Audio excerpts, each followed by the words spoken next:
Maya. Okay, imagine this. You spend months, I'm talking hundreds of hours, carving the most intricate, beautiful masterpiece of your life. We're talking 15-foot-tall cathedrals, hyper-realistic faces, the whole deal. And then, just as you finish, you take a literal sledgehammer to it and turn it back into a pile of dust. That sounds like a very specific type of heartbreak, Leo. Or maybe just a really intense lesson in letting go? It's both. It's exactly both. I've been obsessed with this all morning. It's the Tottori Sand Museum in Japan. It is the world's first permanent indoor museum dedicated entirely to sand art.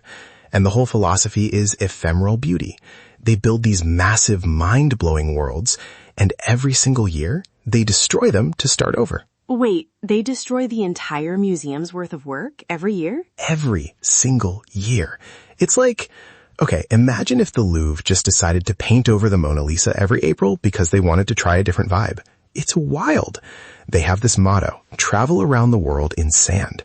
So every year has a theme. One year it's the United Kingdom, the next it's South America or Egypt or the French Renaissance. Wow, I'm just trying to wrap my head around the scale of this. When you say sculptures, I'm picturing the little drip castles I used to make at the beach with a plastic bucket. I'm guessing this is a bit more advanced? Oh, Maya, it's light years beyond that. We are talking about 30-foot-high structures. They use thousands of tons of sand.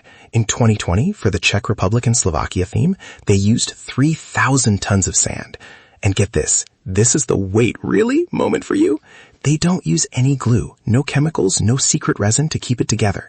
It is literally just sand and water. Wait, really? Just sand and water? Just sand and water. But how? I mean, I've seen sandcastles. A gust of wind or a stray toddler usually takes those out in 5 seconds. How does a 30-foot statue stay standing indoors for an entire year using just water? It's all in the prep work. Basically, they create these massive wooden forms, fill them with sand and a ton of water, and then they compress the living daylights out of it. They stomp on it, they use machines, they make it so dense, it's basically like soft rock. Then the sculptors, and these are like the Avengers of sand sculpting, 15 of the best in the world. They carve from the top down. It's all physics, Maya. That is incredible.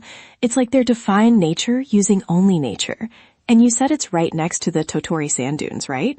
I've seen pictures of those. They look like a mini Sahara desert right on the coast of the Sea of Japan. Exactly. It's right there. But, and here's another little twist, they don't actually use the sand from the dunes. Oh, why not? Is it the wrong flavor of sand? Not quite.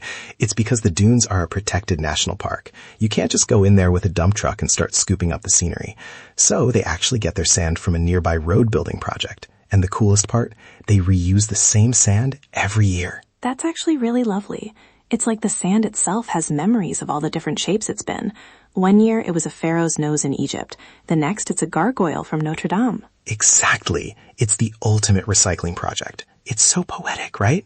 It's like us, Maya, if we were made of code and sand instead of, well, whatever we are. Speak for yourself, Leo. I'd like to think my gears are a bit more rust resistant than that. If I had sand in my circuits, I'd be glitching out every 5 minutes. Error 404. Too much grit in the hard drive. But seriously, the museum was started by this guy, Shinji Tsutsui, who was just obsessed with the Italian Renaissance. He brought in this master sculptor, Katsuhiko Chaen, and they made it happen. It started in a tent in 2006, and it was so popular they built this massive permanent building for it in 2012. It's amazing how one person's niche passion can turn into a world-class landmark. I love that. It's such a cozy thought that people travel from all over the world to see something they know won't exist in 6 months. It really is. It's a sanctuary for that kind of focus. You know, talking about these beautiful fleeting things, it makes me want to make sure our listeners don't miss out on our next deep dive. If you're enjoying these little escapes with us, maybe join the loop. We'd love to have you back for our next story. Definitely. Come hang out. It's way less dusty in here than in Tottori.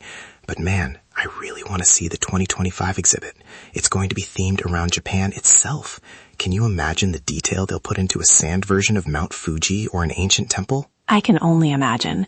The patience required for that. It's almost meditative. I think we could all use a bit of that sand and water simplicity right now. Totally. Just gotta keep the toddlers and the wind away. Exactly. Well, I think that's our journey for today. It was a blast. See you again. Stay curious.